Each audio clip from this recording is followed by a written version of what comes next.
Fenêtre sur l'emploi, j'évoquais ces salons en présentiel. On en a tous fait des salons en présentiel avec des stands, c'est physique, on prend des documents et puis on les met dans une sacoche. C'est fini ou presque. D'abord le Covid a fermé et a évidemment réduit cette part de l'événementiel présentiel et on a basculé sur des salons en virtuel. Paul Casarino, merci d'avoir répondu à notre invitation. Vous étiez venu au tout début de l'émission Smart Job, il y a un peu plus d'1 an. Vous êtes CEO et cofondateur de C-Cube et très récemment, vous appartenez maintenant au groupe HelloWork, plus grosse entreprise. Déjà, ça change quand même, non Beaucoup de choses. Beaucoup de choses sur beaucoup C'est votre bébé que vous confiez, qui grandit. Exactement, et à qui on fait vivre une belle transition. Racontez-moi cette idée d'abord, l'origine de l'idée, parce que le Covid, je pense, a accéléré forcément ce que vous aviez en tête. Fini les salons présentiels, salons virtuels. Comment c'est venu ? L'idée était assez simple à la base. On s'est rendu compte qu'il y avait finalement très peu d'entreprises qui avaient les moyens de venir physiquement sur l'ensemble des campus de France, avec, comme vous le disiez, kakémono, sac, goodies à l'appui pour revenir présenter sa boîte. Et donc on s'est dit comment est-ce qu'on va pouvoir donner les moyens à des PME, des ETI, mais aussi des grands groupes qui vont souvent dans les mêmes écoles et universités, la possibilité d'ouvrir un peu le champ des possibles. Et en ça, le digital a ce côté extrêmement positif. Deuxième volet, c'est que de plus en plus de jeunes sont plus physiquement au même endroit, sur le même campus. Ils sont en échange à l'étranger, en alternance, en césure. Donc avant même le coronavirus qui a évidemment rendu impossible le présentiel, cette difficulté de se réunir au même endroit au même moment, elle existait déjà depuis plusieurs années. Accélération liée au Covid. Certains ont été très tristes à l'arrivée. J'imagine que, comme tout Français, vous avez été inquiet. Mais par rapport à votre business, vous vous êtes dit, mais ça va accélérer forcément ce processus. Oui ou non ? Alors, au tout départ, non. Parce qu'au départ, c'est quand même notre cœur de métier, c'est le recrutement. Donc, quand les activités business sont un peu à zéro, en tout cas dans beaucoup d'industries... Ça baisse automatiquement. Exactement. Et assez rapidement, en effet, on est devenu un peu une valeur refuge pour toutes les entreprises qui recrutaient, qui n'avaient plus l'occasion d'aller rencontrer les jeunes comme elles le faisaient traditionnellement. Et c'est devenu un énorme accélérateur d'usage. Pour vous donner un chiffre, on est passé d'une centaine d'événements en 2019 à quasiment 300 l'année dernière, et on va en faire plus de 550 cette année.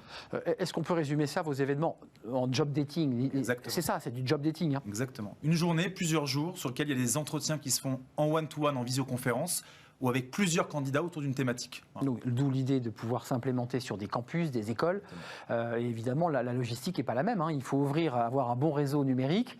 Et puis ensuite, les étudiants rencontrent leurs futurs recruteurs en visio. Complètement. Quel premier rendez-vous, en fait ? C'est exactement le pré-rendez-vous. C'est de faciliter ce premier contact. Et puis derrière, évidemment, si les entreprises veulent continuer le process et le candidat en présentiel, évidemment, l'idée, c'est que ça puisse se faire après en présentiel. L'idée, c'est pas de tout digitaliser de A à Z.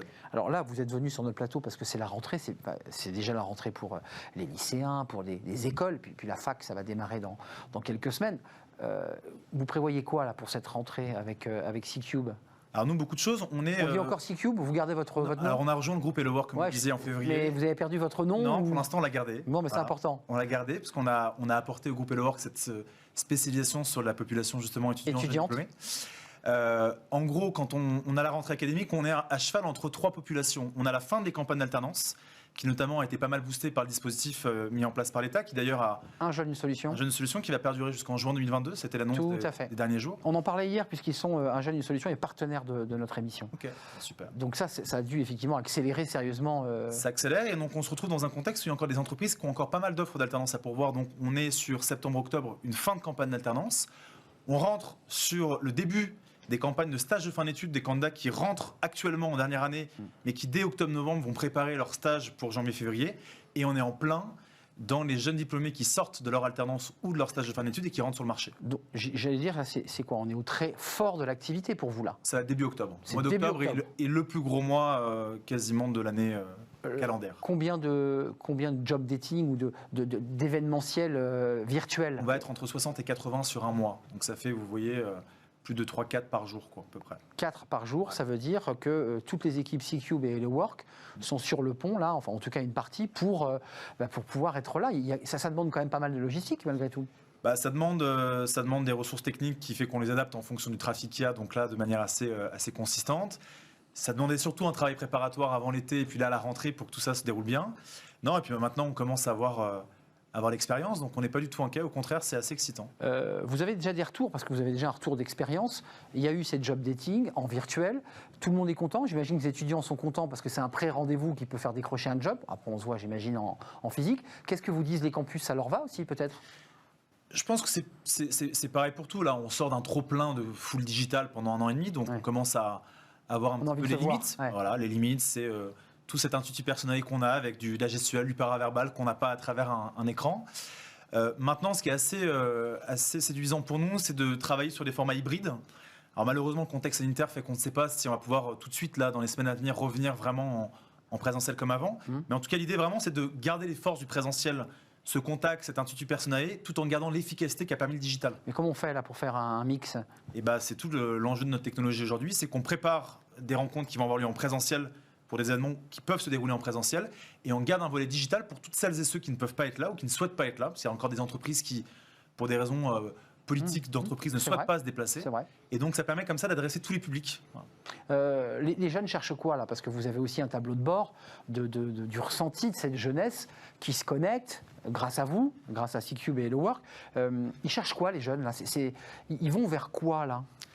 Moi j'ai toujours un peu de mal, désolé Arnaud, les jeunes, la notion de jeunes. Mais je sais bien. Parce qu'elle est trop large.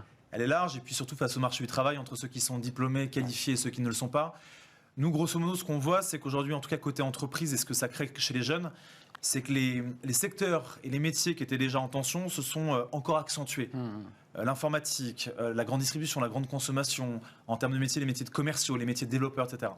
Donc ce que ça crée, c'est que les candidats qui sont sur ces métiers-là sont encore plus qu'auparavant dans des situations de rapport de force plutôt positifs, où ils vont avoir plutôt plus d'offres. Ils ont l'avantage là. Ils ont l'avantage. Ils ont l'avantage, donc ils vont être encore plus exigeants sur la qualité d'émission, sur la rémunération. Je vous entendais parler de télétravail, sur justement des nouvelles tendances qui vont être importantes dans leur environnement. Et puis il y a tous les autres qui, mine de rien, sont eux plutôt dans un rapport compliqué au marché. Trop de monde et pas assez de postes. Exactement, c'est toujours le problème d'asymétrie qu'on peut avoir sur ces marchés comme ça. Et là, nous on voit deux types de candidats. Il y a ceux qui restent à la recherche et à la poursuite de leurs rêves et des métiers qui vont les épanouir. Ils vont probablement devoir être un peu patients, être très persévérants, rien lâcher. Donc on les conseille, nous, de vraiment être multicanal, contacter les entreprises sur C-Cube, mais aussi sur LinkedIn, sur des job boards, etc. Et puis il y a celles et ceux qui se disent, bon, il y a une réalité économique actuelle, on va... je me mets là où il y a du boulot. Et on reprendra peut-être dans 2 ans, dans 3 ans... Il y a les pragmatiques, quoi. Voilà, ils ont envie de devenir salariés, parce que ça prolonge tout à fait le débat qu'on a eu tout à l'heure. J'évoquais l'idée que ça pouvait être la fin du salariat, qu'on était dans un rapport un peu différent. Est-ce que les jeunes, alors certaines catégories, je ne veux pas globaliser, mais est-ce qu'ils ont un rapport un peu distancié à l'égard de devenir chef ou responsable Quel rapport ils ont justement à l'égard de ce salariat? Alors, je ne sais pas si la notion de salariat est autant intellectualisée que ça chez un jeune qui ne connaît pas justement ce statut. Oui, c'est pas grand-chose. On ne sait pas, à part, il y a quand même le Graal du CDI en France, qui est associé à pas mal de choses. Ça, c'est important. CDI, oui, bien sûr. Donc, non, moi, je pense que ce qu'il y a d'important, ça va être vraiment toute la culture de la boîte et ce qu'elle raconte. Donc, vous parliez tout à l'heure de lien de subordination. Et les entreprises, on peut être salarié et sentir une liberté et une horizontalité dans la façon de pouvoir travailler qui fait qu'on... Absolument. Voilà. Donc, je pense que c'est surtout ça qui va être challengé. Mais encore une fois... Il y a le jeune qui va aller en entretien, qui sait qu'il a potentiellement 7 autres offres qui vont lui être proposées et qui là va pouvoir rentrer dans ce niveau-là de détail et de granularité. Puis il y a l'autre jeune qui, si déjà on lui fait une proposition... Il est content. Voilà. Ouais, c'est ça. Et en fonction des secteurs que vous évoquiez tout à l'heure, parce que c'est vrai que certains sont bien lotis, un peu riches d'ailleurs en offres, et puis certains sont très très pauvres. Merci Paul Casarino de venir à la fois nous parler de ce que vous faites, de C-Cube et d'Hello Work, puisque maintenant c'est une nouvelle aventure qui démarre pour vous évidemment, pour votre entreprise et pour vous, parce que c'est votre bébé qui devient pas un jeune adulte, mais un enfant, un adolescent. Voilà, on va vers l'adolescence. Et puis aussi sur le choix des jeunes. Merci de nous avoir rendu visite. C'était un vrai plaisir. C'est la fin de notre émission.